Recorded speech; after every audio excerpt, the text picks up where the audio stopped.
الحمد للہ رب العالمین والصلاة والسلام علی سید المرسلین اما بعد فاعوذ باللہ من الشیطان الرجیم بسم اللہ الرحمن الرحیم۔ اچھی بری صحبت، یہ مضمون نیکی کی دعوت کے صفحہ 99 تا 116 سے لیا گیا ہے۔ دعائے عطار، یا رب المصطفیٰ، جو کوئی 17 صفحات کا رسالہ اچھی بری صحبت پڑھ یا سن لے، اس کو اپنے پسندیدہ بندوں کی صحبت نصیب فرما اور اس کی بے حساب مغفرت کر، آمین بجاہ النبی الامین صلی اللہ تعالی علیہ وآلہ وسلم۔ اللہ پاک کے آخری نبی صلی اللہ علیہ وآلہ وسلم کا فرمان عالی شان ہے، بے شک بروز قیامت لوگوں میں سے میرے قریب تر وہ ہوگا جو مجھ پر سب سے زیادہ درود بھیجے۔ صلو علی الحبیب صلی اللہ علی محمد۔ صحبت کے فوری اثرات کی مثالیں۔ پیارے پیارے اسلامی بھائیوں، ہر صحبت اپنا اثر ضرور رکھتی ہے۔ مثلا اگر آپ کی ملاقات کسی ایسے اسلامی بھائی سے ہو جس کی آنکھوں میں اپنے کسی عزیز کی موت کی وجہ سے نمی ہو، چہرے پر آثار غم خوب نمایاں ہو اور لہجے سے اداسی جھلک رہی ہو، تو اس کی یہ حالت دیکھ کر کچھ دیر کے لیے آپ بھی غمگین ہو جائیں گے۔ اور اگر آپ کو کسی ایسے اسلامی بھائی کے پاس بیٹھنے کا اتفاق ہو جس کا چہرہ کسی کامیابی کی وجہ سے خوشی سے دمک رہا ہو، لبوں پر مسکراہٹ کھیل رہی ہو اور اس کی باتوں سے مسرت کا اظہار ہو رہا ہو، تو خواہی نہ خواہی آپ بھی کچھ دیر کے لیے اس کی خوشی میں شریک ہو جائیں گے۔ اچھی بری صحبت کے اثرات۔ اسی طرح اگر کوئی شخص ایسے لوگوں کی صحبت اختیار کرے گا جو فکر آخرت سے یکسر غافل ہوں اور گناہوں کے ارتکاب میں کسی قسم کی جھجک محسوس نہ کرتے ہوں، تو غالب گمان ہے کہ وہ بھی بہت جلد انہی کی مانند ہو جائے گا۔ اور اگر کوئی آدمی عاشقان رسول کی صحبت اختیار کرے جن کے دل فکر مدینہ سے معمور ہوں، وہ دن رات آخرت کی فلاح یعنی کامیابی کے لیے اپنی اصلاح کی کوشش میں مصروف رہتے ہوں، ان کی آنکھیں اللہ تعالی کے خوف سے روتی ہوں، تو بہت امید ہے کہ یہی کیفیات اس شخص کے دل میں بھی سرایت یعنی اثر کر جائیں انشاءاللہ عز وجل۔ بری صحبتوں سے بچا یا الہی، بنا مجھ کو اچھا بنا یا الہی۔ صلو علی الحبیب صلی اللہ علی محمد۔ دعوت اسلامی کا مدنی ماحول۔ پیارے پیارے اسلامی بھائیوں، اچھی مدنی صحبت پانے کے لیے آپ کو پریشان ہونے کی قطعاً ضرورت نہیں۔ عاشقان رسول کی مدنی تحریک دعوت اسلامی کے مدنی ماحول سے وابستہ ہو جائیے۔ اس کی برکت سے انشاءاللہ عز وجل اعلیٰ اخلاقی اوصاف غیر محسوس طور پر آپ کے کردار کا حصہ بنتے چلے جائیں گے۔ ہر اسلامی بھائی کو چاہیے کہ وہ اپنے شہر میں ہونے والے دعوت اسلامی کے ہفتہ وار سنتوں بھرے اجتماع میں شرکت کرے اور سنتوں کی تربیت کے مدنی قافلوں میں عاشقان رسول کے ہمراہ سنتوں بھرا سفر کرے۔ ان مدنی قافلوں میں سفر کی برکت سے انشاءاللہ عز وجل اپنے سابقہ طرز زندگی پر غور و فکر کا موقع ملے گا اور دل عاقبت کی بہتری کے لیے بے چین ہو جائے گا، جس کے نتیجے میں گناہوں کی کثرت پر ندامت ہوگی اور توبہ کی سعادت ملے گی۔ عاشقان رسول کے ہمراہ مدنی قافلوں میں مسلسل سفر کرنے کے نتیجے میں فحش کلامی اور فضول گوئی کی جگہ لب پر درود پاک کا ورد ہوگا اور زبان تلاوت قرآن اور ذکر و نعت کی عادی بن جائے گی۔ غصے کی جگہ نرمی، بے صبری کی جگہ صبر و تحمل، تکبر کی جگہ عاجزی اور احترام مسلم کا جذبہ ملے گا۔ دنیاوی مال و دولت کے لالچ سے پیچھا چھوٹے گا اور نیکیوں میں حرص ملے گی۔ الغرض بار بار راہ خدا عز و جل میں سفر کرنے والے کی زندگی میں مدنی انقلاب برپا ہو جائے گا انشاءاللہ عز و جل۔ اسلامی بہنوں کو بھی چاہیے کہ وہ اپنے شہر میں ہونے والے اسلامی بہنوں کے ہفتہ وار سنتوں بر اجتماع میں پابندی سے شرکت کریں۔ دل اور ناک کے مرض سے نجات۔ آپ کی ترغیب و تحریض کے لیے عاشقان رسول کی صحبت کی برکت سے مملو ایک مدنی بہار آپ کے گوش گزار کرتا ہوں۔ چنانچہ مراد آباد یو پی ہند کے ایک اسلامی بھائی کی تحریر کا خلاصہ ہے۔ عاشقان رسول کی مدنی تحریک دعوت اسلامی کے مشک بار مدنی ماحول سے وابستگی سے قبل میں گناہوں کے سمندر میں غرق تھا۔ نمازوں سے دوری، فیشن پرستی اور بے حیائی کی نحوستوں میں جکڑا ہونے کے سبب میری زندگی کے ایام جو کہ یقیناً انمول ہیرے ہیں غفلت کی نظر تھے۔ روحانی امراض کے علاوہ میں جسمانی امراض میں بھی گرفتار تھا۔ چنانچہ مجھے ناک کی ہڈی بڑھ جانے کے ساتھ ساتھ دل کی بیماری بھی تھی، جس کی وجہ سے میں کافی اذیت کا شکار رہتا تھا۔ بالآخر عیسیاں کی تاریک رات کے سیاہ بادل چھٹے۔ ہوا یوں کہ مجھے دعوت اسلامی کے تحت سنتوں کی تربیت کے لیے سفر کرنے والے مدنی قافلے میں سفر کی سعادت نصیب ہوئی۔ عاشقان رسول کی صحبت کی بدولت میری زندگی کے اندر مدنی انقلاب برپا ہو گیا اور میں نے تمام سابقہ گناہوں سے توبہ کر کے اپنے آپ کو سنتوں کے راستے پر ڈال دیا۔ الحمدللہ عز وجل یہ برکت بھی نصیب ہوئی کہ مدنی قافلے سے واپسی پر میری ناک کی بڑی ہوئی ہڈی درست ہو چکی تھی اور کچھ دنوں کے بعد میرا دل کا مرض بھی ختم ہو گیا۔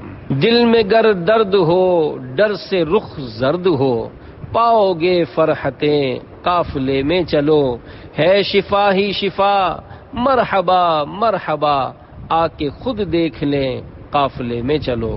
صلو علی الحبیب صلی اللہ تعالی علی محمد۔ پیارے پیارے اسلامی بھائیوں، دیکھا اپنے معاشرے کے ایک بگڑے ہوئے فرد کو جب مدنی قافلے میں سفر کی سعادت اور اس دوران عاشقان رسول کی صحبت میسر آئی تو ان کی اصلاح کے بھی اسباب ہوئے اور بفضلہ تعالی وہ جسمانی بیماریوں سے بھی صحت یاب ہوئے۔ الحمدللہ ان کی ناک کی بڑی ہوئی ہڈی بھی درست ہوئی اور دل کے مہلک مرض سے بھی انہیں نجات ملی۔ ضمناً ثواب کمانے کی نیت سے دل کے علاج کا ایک مدنی نسخہ حاضر خدمت کرتا ہوں۔ چنانچہ اجوا کھجور کی گٹھلی سے دل کا علاج، ایک مقامی اخبار کے کالم میں دیے ہوئے ایک واقعے کو بالتصرف عرض کرتا ہوں۔ 84 سالہ ایک بہت بڑے سابق فوجی افسر کا بیان ہے کہ 56 سال کی عمر میں مجھے دل کا عارضہ لاحق ہوا۔ میں اپنے مرض کو خفیہ رکھنا چاہتا تھا کیونکہ اس کے اظہار سے میرے فوجی کیریئر پر زد پڑ سکتی تھی۔ چنانچہ میں ڈاکٹری علاج سے کترا رہا تھا۔ ایسے میں مجھے کسی صاحب نے بتایا کہ مدینہ منورہ زادہ اللہ شرف و تعظیمہ کی مشہور کھجور اجوا کی گٹھلیاں باریک پیس کر اس کا پاؤڈر یعنی سفوف روزانہ صبح آدھی چمچ پانی کے ساتھ نگل لیجئے۔ میں نے اس مدنی نسخے پر عمل کیا۔ الحمدللہ عز وجل حیرت انگیز طور پر میری صحت میں بہتری آ گئی۔ یہ نسخہ وہ 23 دسمبر 2010 کے اخبار کے مطابق آج بھی استعمال کر رہے ہیں اور شاید اسی کی برکت سے 84 سال کی عمر میں بھی وہ نہ صرف صحت مند اور روزمرہ کے کاموں میں متحرک یعنی ایکٹیو ہیں بلکہ ان کا دل بھی جوانوں کی طرح مضبوط ہے۔ اس اخباری کالم میں یہ بھی ہے کہ 1995 میں پاکستان کی ایک مشہور ترین شخصیت کو ڈاکٹروں نے بتایا کہ آپ کے دل کی 3 نالیاں بند ہو چکی ہیں۔ اس پر انہوں نے اینجیوپلاسٹی کروانے کے لیے لندن جانے کا فیصلہ کیا۔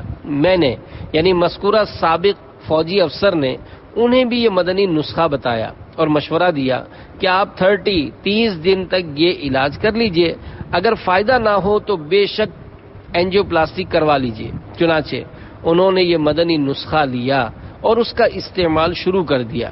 1 مہینے کے بعد یہ لندن گئے۔ وہاں انہوں نے دنیا کے ایک نامور کارڈیالوجسٹ یعنی ماہر امراض قلب سے رابطہ کیا۔ اس نے ان کے ٹیسٹ کرائے اور ٹیسٹوں کے نتائج دیکھ کر انہیں بتایا کہ آپ کا دل مکمل طور پر ٹھیک ہے، آپ کو کسی قسم کے علاج کی ضرورت نہیں۔ انہوں نے اپنے پرانے ٹیسٹ کی رپورٹس اس کے سامنے رکھ دیں۔ اس نے دونوں ٹیسٹ میچ کیے اور یہ ماننے سے انکار کر دیا کہ یہ دونوں ٹیسٹ ایک ہی شخص کے ہیں۔ قصہ مختصر، وہ پاکستان آئے اور انہوں نے اس مدنی نسخے کو اپنا معمول بنا لیا۔ 2009 میں انہوں نے دوبارہ ٹیسٹ کروائے، پرانے ٹیسٹ کی رپورٹس ملا کر دیکھیں اور اس کے بعد یہ بتا کر حیران کر دیا کہ 1995 سے لے کر 2009 تک ان کے دل میں کسی قسم کا کوئی فرق نہیں آیا۔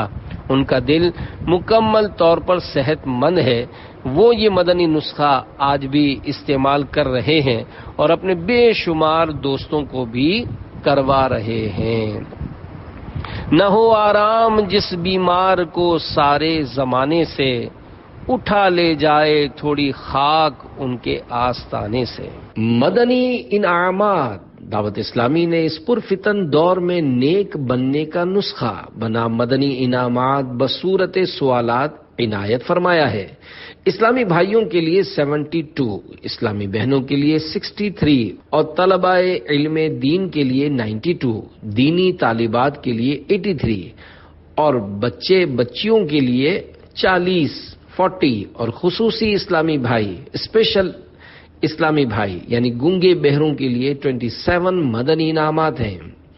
بے شمار اسلامی بھائی، اسلامی بہنیں اور طلباء وغیرہ مدنی انعامات کے مطابق عمل کر کے روزانہ سونے سے قبل یا کسی بھی مناسب وقت پر محاسبہ یعنی اپنے اعمال کا جائزہ لے کر مدنی انعامات کے جیبی سائز رسالے، پاکٹ سائز رسالے میں دیے گئے خانے پر کرتے ہیں۔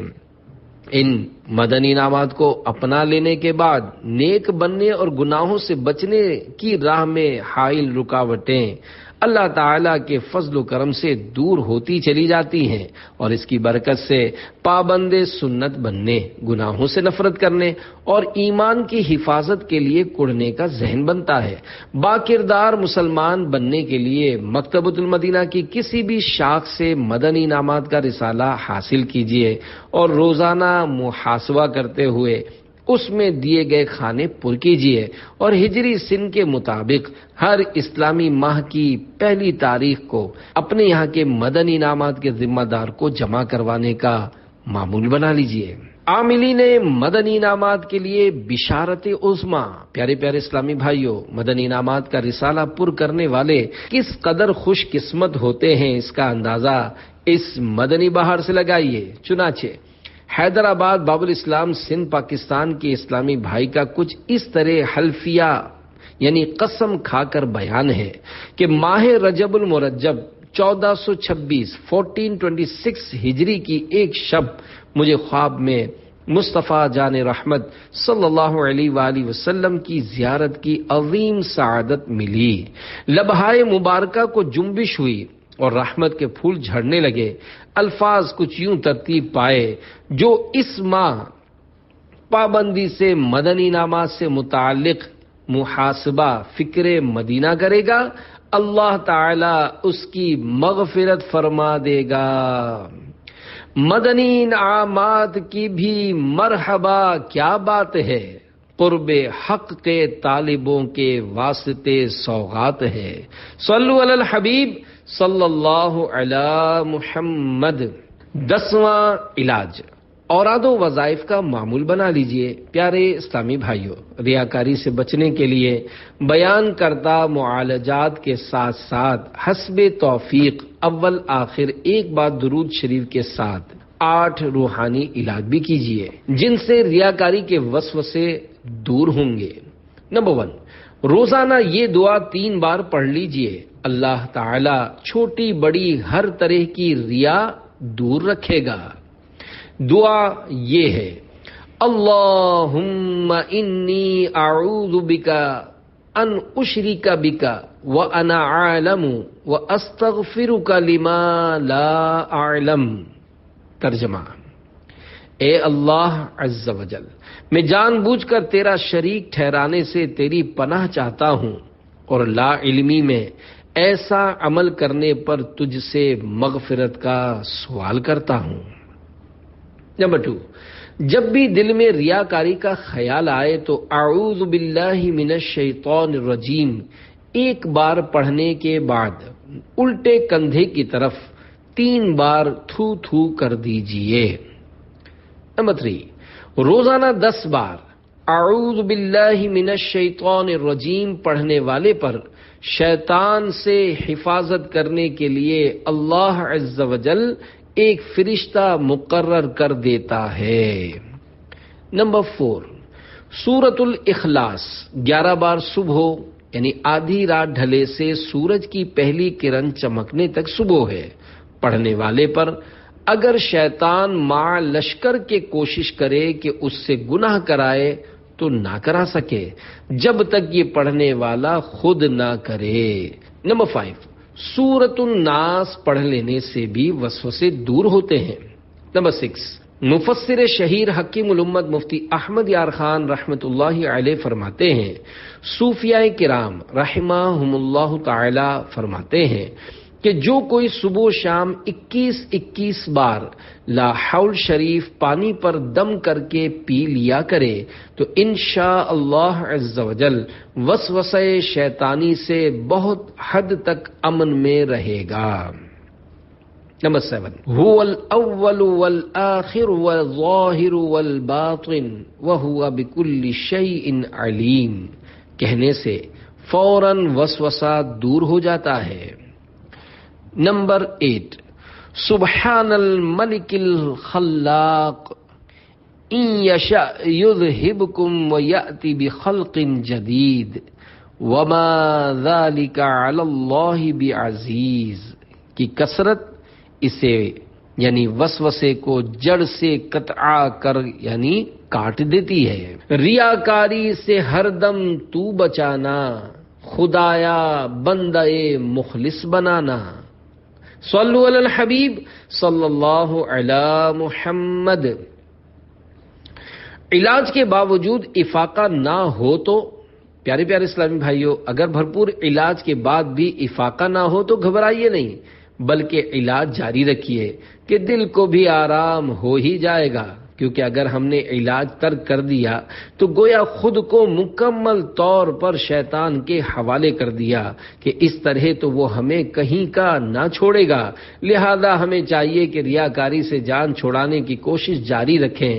دعوت اسلامی کے اشاعتی ادارے مکتبۃ المدینہ کی مطبوعہ منہاج العابدین میں حجت الاسلام حضرت سیدنا امام ابو حامد محمد بن محمد غزالی رحمت اللہ علیہ نے جو کچھ فرمایا اس کا خلاصہ ہے۔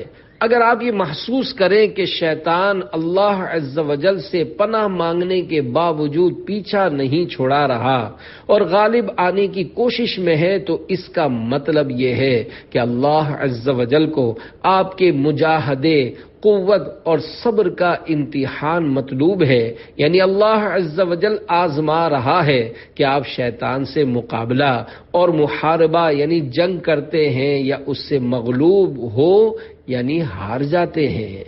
ریاکاریوں سے بچا یا الہی، سیاہ کاریوں سے بچا یا الہی، آمین بجاہ النبی الامین صلی اللہ علیہ وآلہ وسلم۔ صلو علی الحبیب صلی اللہ علی محمد۔ توبوا الی اللہ استغفر اللہ۔ صلو علی الحبیب صلی اللہ علی محمد۔ عبادت کی تعریف۔ پیارے پیارے اسلامی بھائیوں، ابھی ریاکاری کا بیان کیا گیا اور یہ بھی معلوم ہوا کہ ریاکاری عبادت میں کی جاتی ہے، لہذا عبادت کی تعریف بھی عرض کرتا ہوں، پھر مزید نیکی کی دعوت پیش کرتے ہوئے انشاءاللہ عبادت کی اقسام اور کچھ نیت کے متعلق بھی عرض کرنے کی نیت ہے۔ عبادت کی تعریف بیان کرتے ہوئے علماء کرام فرماتے ہیں، کسی کو عبادت کے لائق سمجھتے ہوئے اس کی کسی قسم کی تعظیم کرنا عبادت ہے، اور اگر عبادت کے لائق نہ سمجھیں تو وہ محض یعنی صرف تعظیم ہوگی، عبادت نہیں کہلائے گی۔ جیسے نماز میں ہاتھ باندھ کر کھڑا ہونا عبادت ہے، لیکن ہاتھ باندھنے کا یہی عمل بارگاہ رسالت میں سنہری جالیوں کے روبرو ہو یا صلاۃ و سلام پڑھنے میں ہو، کسی بزرگ کی تشریف آوری کے موقع پر ہو، تبرکات کی زیارت کرتے ہوئے ہو، کسی ولی اللہ کے مزار شریف کے سامنے ہو، اپنے پیر صاحب، استاد یا ماں باپ وغیرہ کے لیے ہو، تو یہ عبادت نہیں، فقط تعظیم ہے۔ رضا رب الانام والا ہر کام عبادت ہے۔ عبادت کا مفہوم بہت وسیع ہے اور یہ رضا رب الانام عز و جل کے لیے کیے جانے والے ہر کام کو محیط یعنی گھیرے ہوئے ہے، جیسا کہ فتاوی رضویہ جلد 29 میں غمز العیون اور رد المحتار کے حوالے سے لکھا ہے، عبادت وہ ہے کہ جس کے کرنے پر ثواب دیا جاتا ہے اور وہ ثواب کی نیت پر موقوف ہوتی ہے۔ تاج العروس میں نقل کیا، عبادت وہ فعل ہے جس کے کرنے پر رب راضی ہوتا ہے۔ مفسر شہیر حکیم الامت حضرت مفتی احمد یار خان رحمت اللہ علیہ کی تحریر کا خلاصہ ہے، جو بھی کام رب عز و جل کو راضی کرنے کے لیے کیا جائے عبادت ہے۔ قبولیت عمل کی شرائط۔ پیارے پیارے اسلامی بھائیو، یاد رکھیے، عمل کی قبولیت کے لیے ثواب آخرت کی نیت ناگزیر یعنی ضروری ہے۔ چنانچہ دعوت اسلامی کے اشاعتی ادارے مکتبۃ المدینہ کے مطبوعہ ترجمے والے پاکیزہ قرآن کنز الایمان ما خزائن العرفان صفحہ 529 پر پارہ 15 سورہ بنی اسرائیل کی 19ویں آیت کریمہ میں اللہ تبارک و تعالی ارشاد فرماتا ہے، وَمَنْ أَرَادَ الْآخِرَةَ وَسَعَى لَهَا سَعْيَهَا وَهُوَ مُؤْمِنٌ فَأُولَئِكَ كَانَ سَعْيُهُمْ مَشْكُورًا۔ ترجمہ کنز الایمان۔ اور جو آخرت چاہے اور اس کسی کوشش کرے اور ہو ایمان والا تو انہی کی کوشش ٹھکانے لگی۔ اس آیت کریمہ کے تحت صدر الافاضل حضرت علامہ مولانا سید محمد نعیم الدین مراد آبادی رحمت اللہ علیہ فرماتے ہیں، عمل کی قبولیت کے لیے 3 چیزیں درکار ہیں۔ نمبر 1، طالب آخرت ہونا، یعنی نیت نیک اچھی نیت ہو۔ نمبر 2، سعی کوشش، یعنی عمل کو با اہتمام اس کے حقوق کے ساتھ ادا کرنا۔ نمبر 3، ایمان، جو سب سے زیادہ ضروری ہے۔ پیارے پیارے اسلامی بھائیوں، دعوت اسلامی کے سنتوں کی تربیت کے مدنی قافلوں میں سفر اور روزانہ فکر مدینہ کے ذریعے مدنی انعامات کا رسالہ پر کر کے ہر اسلامی ماہ کی پہلی تاریخ اپنے یہاں کے ذمہ دار کو جمع کروانے کا معمول بنا لیجئے۔ انشاءاللہ عز و جل بطفیل مصطفیٰ صلی اللہ علیہ وآلہ وسلم بری نیتوں سے نجات اور اچھی اچھی نیتوں کی عادات نصیب ہوں گی۔ صلو علی الحبیب صلی اللہ علی محمد۔ ہر عمل کا دار و مدار نیت پر ہے۔ قرآن کریم کے بعد سب سے زیادہ معتبر کتاب بخاری شریف ہے۔ اس کی سب سے پہلی حدیث پاک ہے، انما الاعمال بالنیات، یعنی اعمال کا دار و مدار نیتوں پر ہے۔ اس حدیث پاک کے بارے میں شارح بخاری حضرت مفتی شریف الحق امجدی رحمت اللہ علیہ فرماتے ہیں، اس حدیث کا یہ مطلب ہوا کہ اعمال کا ثواب نیت ہی پر ہے، بغیر نیت کسی ثواب کا استحقاق یعنی حقدار نہیں۔ اچھی نیتوں کے متعلق 2 فرامین مصطفیٰ صلی اللہ علیہ وآلہ وسلم۔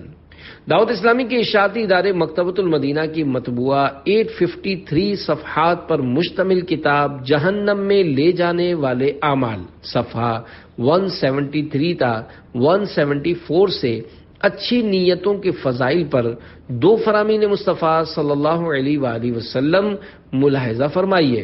نمبر 1، سچی نیت سب سے افضل عمل ہے۔ نمبر 2، اچھی نیت بندے کو جنت میں داخل کرے گی۔ نیت کسے کہتے ہیں؟ نیت دل کے پختہ ارادے کو کہتے ہیں، خواہ وہ کسی چیز کا ہو، اور شریعت میں نیت عبادت کے ارادے کو کہتے ہیں۔ مباح کام اچھی نیت سے عبادت ہو جاتا ہے۔ بہت سارے کام مباح ہیں۔ مباح اس جائز عمل یا فعل یعنی کام کو بولتے ہیں جس کا کرنا نہ کرنا یکساں ہو، یعنی ایسا کام کرنے سے نہ ثواب ملے نہ گناہ، مثلا کھانا پینا، سونا، ٹہلنا، دولت اکٹھی کرنا، تحفہ دینا، عمدہ یا زائد لباس پہننا وغیرہ کام مباح ہے۔ اگر تھوڑی توجہ دی جائے تو مباح کام کو عبادت بنا کر اس پر ثواب کمایا جا سکتا ہے۔ اس کا طریقہ بیان کرتے ہوئے میرے آقا اعلی حضرت امام اہل سنت مجدد دین و ملت مولانا شاہ امام احمد رضا خان رحمت اللہ علیہ فرماتے ہیں، ہر مباح یعنی ایسا جائز عمل جس کا کرنا نہ کرنا یکساں ہو، نیت حسن یعنی اچھی نیت سے مستحب ہو جاتا ہے۔ فقہائے کرام رحمہم اللہ تعالی فرماتے ہیں، مباحات یعنی ایسے جائز کام جن پر نہ ثواب ہو نہ گناہ، ان کا حکم الگ الگ نیتوں کے اعتبار سے مختلف ہو جاتا ہے۔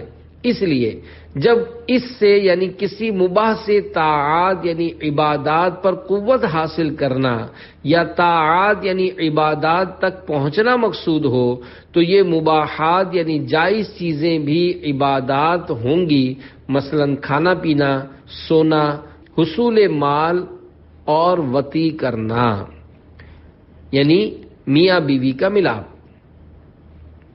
مباح کام میں اچھی نیتیں نہ کرنے والے نقصان میں ہیں۔ اگر کوئی مباح کام بری نیت سے کیا جائے تو برا ہو جائے گا، اور اچھی نیت سے کیا جائے تو اچھا، اور کچھ بھی نیت نہ ہو تو مباح رہے گا اور قیامت کے حساب کی دشواری درپیش ہوگی۔ لہذا عقل مند وہی ہے کہ ہر مباح کام میں کم از کم ایک آدھ اچھی نیت کر ہی لیا کرے، ہو سکے تو زیادہ نیتیں کرے کہ جتنی اچھی نیتیں زیادہ ہوں گی اتنا ہی ثواب زیادہ ملے گا۔ نیت کا یہ بھی فائدہ ہے کہ نیت کرنے کے بعد اگر وہ کام کسی وجہ سے نہ کر سکا تب بھی نیت کا ثواب مل جائے گا، جیسا کہ فرمان مصطفیٰ صلی اللہ علیہ وآلہ وسلم، نیت المؤمن خیر من عملی، یعنی مسلمان کی نیت اس کے عمل سے بہتر ہے۔ نیت نہ کرنے کے نقصان اور کرنے کے فائدے کی روایت۔ محقق علی الاطلاق خاتم المحدثین حضرت علامہ شیخ عبدالحق محدث دہلوی رحمت اللہ علیہ فرماتے ہیں، روایت میں آیا ہے جب فرشتے بندوں کے اعمال ناموں کو آسمانوں پر لے کر جاتے ہیں اور دربار الہی میں پیش کرتے ہیں تو اللہ پاک ارشاد فرماتا ہے، یعنی اس نامہ اعمال کو پھینک دو، اس نامہ اعمال کو پھینک دو۔ فرشتے عرض کرتے ہیں کہ یا اللہ، تیرے اس بندے نے جو نیک اعمال کیے ہیں ان کو ہم نے دیکھ کر اور سن کر لکھا ہے۔ اللہ پاک ارشاد فرماتا ہے، یعنی اس بندے نے ان اعمال میں میری رضا کی نیت نہیں کی تھی، اس لیے یہ میرے دربار میں مقبول نہیں۔ پھر ایک دوسرے فرشتے کو اللہ تعالیٰ یہ حکم فرماتا ہے کہ فلاں بندے کے نامہ اعمال میں فلاں فلاں عمل لکھ دے۔ فرشتہ عرض کرتا ہے، یا اللہ، یہ عمل تو اس بندے نے نہیں کیا۔ اللہ تعالیٰ ارشاد فرماتا ہے، گو اس نے یہ عمل نہیں کیا مگر اس کی نیت تو اس عمل کے کرنے کی تھی، اس لیے میں اس کی نیت پر اس کو اس عمل کا اجر دوں گا۔ سیدہ شیخ عبدالحق محدث دہلوی رحمت اللہ علیہ مزید فرماتے ہیں، حدیث مبارکہ میں یہ بھی آیا ہے، نیت المؤمن خیر من عملی، یعنی مومن کی نیت اس کے عمل سے بہتر ہے۔ ظاہر ہے نیک عمل پر تو ثواب اسی وقت ملے گا جبکہ نیت اچھی ہو، اور اگر نیت بری ہو تو نیک عمل پر کوئی ثواب بھی نہیں، مگر اچھی نیت پر تو بہرحال ثواب ملے گا، خواہ عمل کرے یا نہ کرے۔ اس لیے مومن کی نیت اس کے عمل سے بہتر ہے، اس لیے کہ مومن کی نیت اس کے عمل سے بہتر ہے۔ اس لیے بعض بزرگان دین رحمہم اللہ تعالی نے فرمایا ہے، ہر کرا اندر عمل اخلاص نیست، در جہاں از بندگان خاص نیست، یعنی جس کے عمل میں اخلاص نہیں وہ دنیا میں اللہ عز و جل کے خاص بندوں میں سے نہیں ہے۔ ہر کراکار کا از برائے حق بود، کار او پیوستہ بارو نک بود، یعنی جس کا عمل رضا رب لم یزل کے لیے ہوتا ہے ہمیشہ اس کا عمل بارونق رہا کرتا ہے۔ پیارے پیارے اسلامی بھائیوں، اچھی نیت اچھا اور بری نیت برا پھل لاتی ہے، بلکہ بسا اوقات بری نیت کا برا پھل ہاتھوں ہاتھ ظاہر ہو جاتا ہے۔ اس ضمن میں دو حکایات پیش خدمت ہے۔ چنانچہ نمبر 1، انوکھی گائے۔ حضرت سیدنا عبداللہ بن عباس رضی اللہ عنہما فرماتے ہیں، ایک بادشاہ ایک بار اپنی سلطنت کے دورے پر نکلا۔ اس دوران ایک شخص کے پاس اس کا قیام ہوا۔ میزبان بادشاہ کو جانتا نہ تھا۔ میزبان نے شام کو اپنی گائے کو دوہا تو بادشاہ یہ دیکھ کر حیران رہ گیا کہ اس سے 30 گائیوں کے برابر دودھ نکلا۔ اس نے دل ہی دل میں وہ انوکھی گائے چھین لینے کی بری نیت کر لی۔ دوسرے روز شام کو اس گائے سے آدھا دودھ نکلا۔ بادشاہ نے جب تعجب کا اظہار کیا تو میزبان کہنے لگا، بادشاہ نے اپنی رعایا کے ساتھ ظلم کی نیت کی ہے، جس کی نحوست سے آج دودھ آدھا ہو گیا ہے کہ جب بادشاہ ظالم ہو تو برکت ختم ہو جاتی ہے۔ یہ حیرت انگیز انکشاف سن کر بادشاہ نے انوکھی گائے ظلمن چھین لینے کی نیت ختم کر دی۔ چنانچہ دوسرے دن گائے نے پھر اتنا ہی دودھ دیا جتنا پہلے دیا تھا۔ اس واقعے سے بادشاہ کو بہت عبرت حاصل ہوئی اور اس نے اپنی رعایا پر ظلم کرنا بند کر دیا۔ نمبر 2، گنے کا ٹھنڈا میٹھا رس۔ ایران کے بادشاہوں کا لقب پہلے کسرا ہوا کرتا تھا، جس طرح مصر کے تمام بادشاہ فرعون کہلاتے تھے۔ ایک بار ایک بادشاہ کسرا اپنے لشکر سے بچھڑ کر کسی باغ کے دروازے پر جا پہنچا۔ اس نے پینے کے لیے پانی مانگا تو ایک بچی گنے کا ٹھنڈا میٹھا رس لے آئی۔ بادشاہ نے پیا تو بہت لذیذ تھا۔ اس نے بچی سے استفسار کیا، یعنی پوچھا، کیسے بناتی ہو؟ اس نے بتایا کہ اس باغ میں بہت اعلیٰ قسم کے گنوں کی پیداوار ہوتی ہے، ہم اپنے ہاتھوں سے گنے نچوڑ کر رس نکال لیتے ہیں۔ بادشاہ نے ایک اور گلاس کی فرمائش کی، وہ لینے گئی۔ اس دوران بادشاہ کی نیت خراب ہو گئی اور اس نے طے کر لیا کہ میں یہ باغ زبردستی لے کر دوسرا باغ ان کو دے دوں گا۔ اتنے میں وہ بچی روتی ہوئی آئی اور کہنے لگی، ہمارے بادشاہ کی نیت خراب ہو گئی ہے۔ بادشاہ بولا، تمہیں اس کا کیسے علم ہوا؟ کہنے لگی، پہلے بآسانی رس نچڑ جاتا تھا، لیکن اب کی بار خوب زور لگانے کے باوجود بھی میں رس نہ نکال سکی۔ بادشاہ نے فوراً باغ چھیننے کی بری نیت ترک کر دی اور کہا، ایک بار پھر جاؤ اور کوشش کرو۔ چنانچہ وہ گئی اور بآسانی رس نکال کر لانے میں کامیاب ہو گئی۔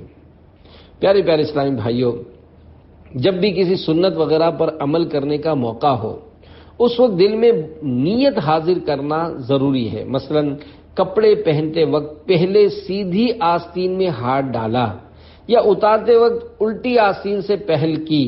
اسی طرح جوتے پہننے اتارنے میں حسب عادت یہی ترکیب بنی۔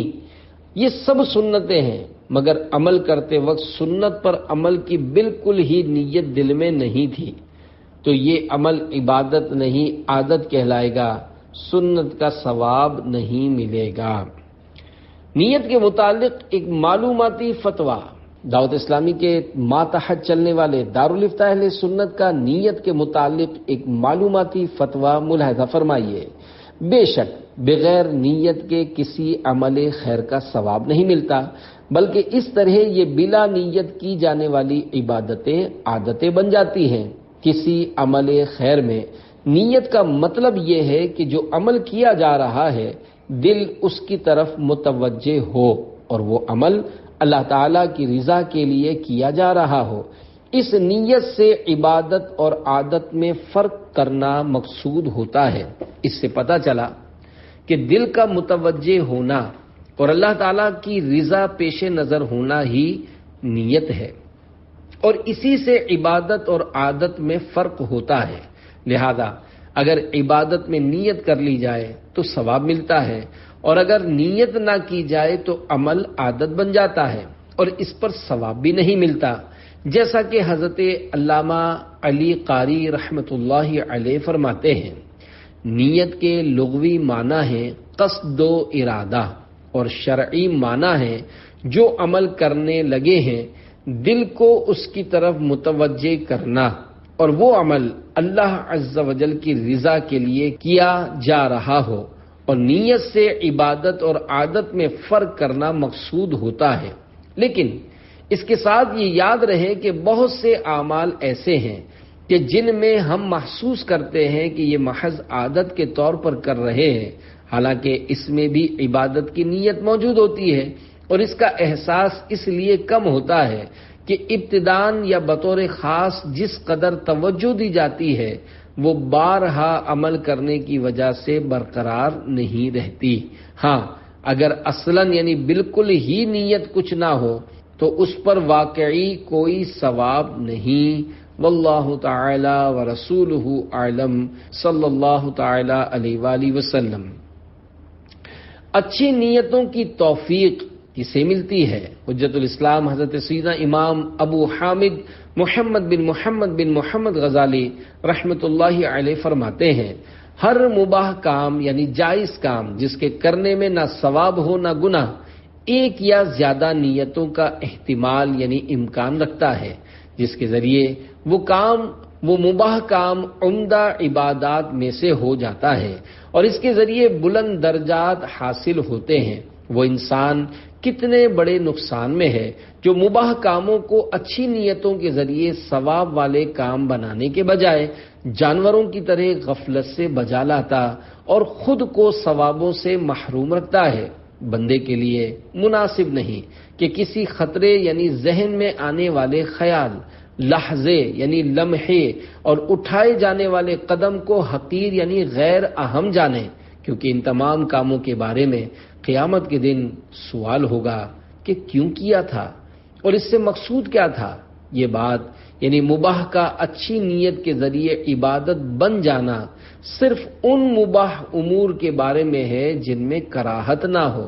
اسی لیے نبی اکرم صلی اللہ علیہ وآلہ وسلم نے فرمایا، اس کے حلال میں حساب ہے اور حرام میں عذاب۔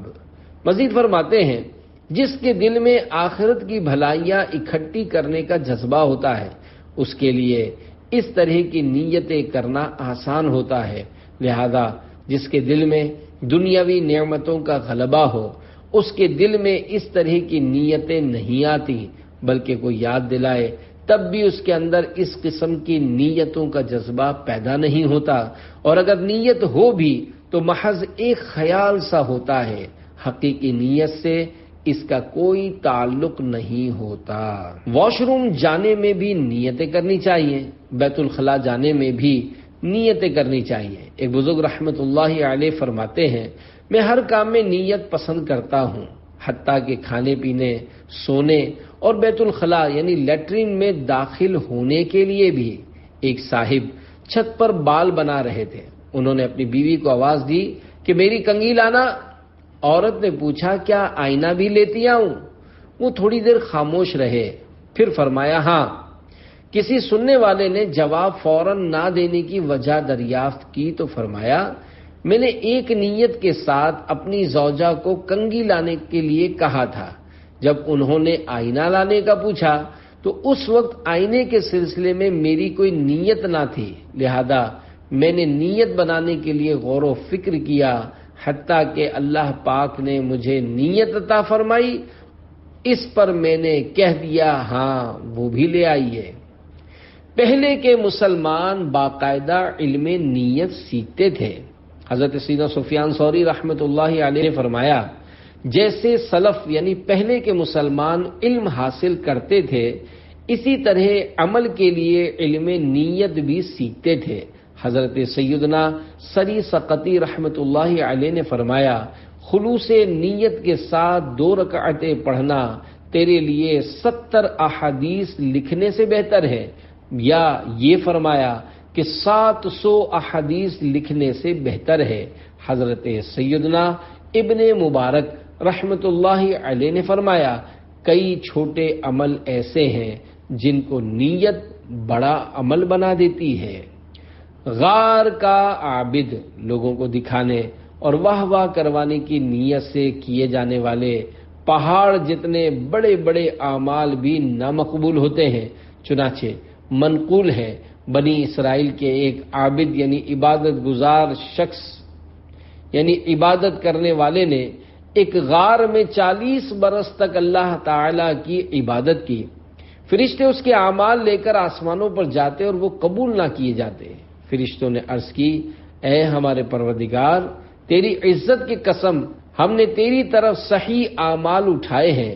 اللہ پاک ارشاد فرماتا ہے، اے میرے فرشتوں، تم نے سچ کہا، مگر عبادت میں اس کی نیت بری ہوتی ہے۔ وہ چاہتا ہے کہ اس کا مقام سب کو معلوم ہو جائے، یعنی ریا و شہرت کا طلبگار ہے۔